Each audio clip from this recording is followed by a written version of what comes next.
NHS providers boss Chris Hobson said people could be sent to neighbouring hospitals but stressed it would not mean travelling from Durham to Dunstable.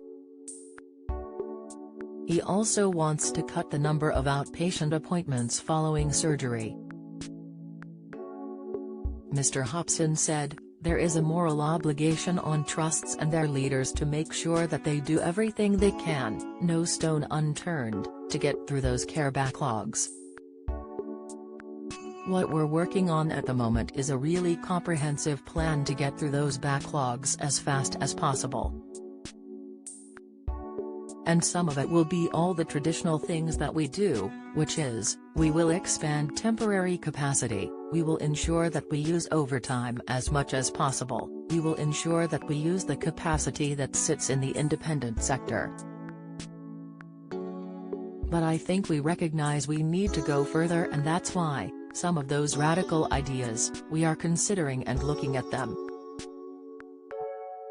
He said it would not involve travel to other regions, adding, "So, what I think will happen is that, by getting trusts to work together more effectively as they've been doing over the last 18 months you can see people being asked to be moved, relatively short distances."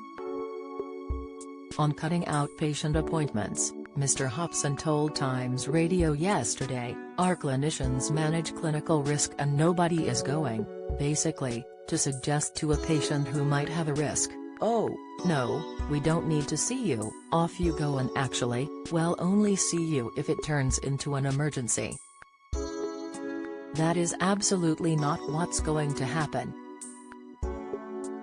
The way the outpatient system tends to work in lots of specialities is that we do say to people, come back in 3 months, come back in 6, come back in 9, come back in 12, and, actually, you won't need all of those 4 appointments in many cases."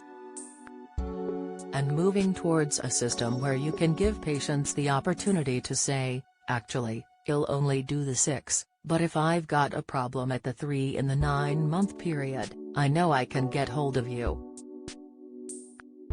Then that will free up a lot more capacity for those consultants to actually do elective surgery and backlog recovery. The implication that we're suddenly just going to say to everybody, "We don't want to see you anymore" absolutely not.